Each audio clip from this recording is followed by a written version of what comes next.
আসসালামু আলাইকুম ওয়া রাহমাতুল্লাহ। ইন্নাল হামদালিল্লাহ ওয়াস সালাতু ওয়াস সালামু আলা রাসূলিল্লাহ।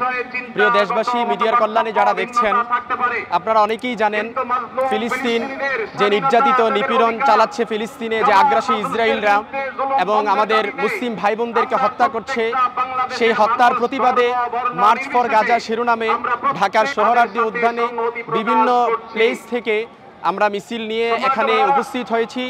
মার্চ ফর গাজা শিরোনামে এবং আমাদের আবেগ ভালোবাসা যে ফিলিস্তিনে নবীদের স্মৃতি বিজড়িত জায়গায় যে আগ্রাসী ইসরায়েলরা যে হত্যাযজ্ঞ চালাচ্ছে, এর প্রতিবাদে এক বিক্ষোভ সমাবেশে আমরা উপস্থিত হয়েছি। আমরা এক ঐক্যমত পোষণ করছি। যদিও ফিলিস্তিন আমাদের থেকে হাজার হাজার কিলোমিটার দূরে, কিন্তু ফিলিস্তিন আমাদের আবেগের জায়গা, ফিলিস্তিন আমাদের ইমানের অংশ, ফিলিস্তিন আমাদের উম্মার চেতনা। আমরা অনেকেই জানি ফিলিস্তিনি যে নির্যাতিত মুসলিম ভাই বোনেরা আমাদের জাতি ভাই বোন, যে ফিলিস্তিনে হজরত ইব্রাহিম আলাইহিস সালাম হেঁটেছেন, যে ফিলিস্তিনে হজরতে ইয়াকুব আলাইহিস সালাম থেকেছেন, বসবাস করেছেন, হজরত ইসহাক আলাইহিস সালাম বসবাস করেছেন। শুধু তাই নয়, কোরআনে ফিলিস্তিনকে আরদুল মুবারাকা, বরকতময় জমিন হিসেবে আল্লাহ তাআলা উল্লেখ করেছেন এবং আল্লাহ তাআলা বলেছেন ফিলিস্তিন সম্পর্কে আব্দুল আম্বিয়া, অর্থাৎ আম্বিয়াদের জমিন।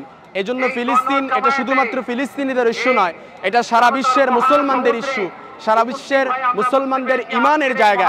এজন্য আমরা ফিলিস্তিনিদের সাথে ঐক্যমত পোষণ করে আমরা স্লোগানে বলতে চাই, লাব্বাইক ইয়া ফিলিস্তিন, লাব্বাইক ইয়া আকসা, ফিলিস্তিন জিন্দাবাদ, ইসরায়েল নিপাত যাক।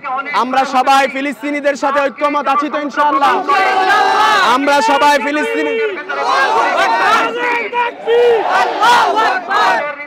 সবাই ফিলিস্তিনিদের পাশে আছি তো ইনশাআল্লাহ? ইসরায়েলকে বরবাদ করতে যে যদি জিহাদের ডাক আসে, আমরা সবাই প্রস্তুত আছি তো ইনশাআল্লাহ? আল্লাহ তাআলা আমাদের সবাইকে কবুল করুক এবং আমাদের ফিলিস্তিনি ভাই বোনদের যে জমিন থেকে উচ্ছেদ করা হয়েছে, আবার তাদেরকে সেই জমিনে আল্লাহ তাআলা ফিরিয়ে আনুক, সেই প্রত্যাশা আমরা কামনা করছি।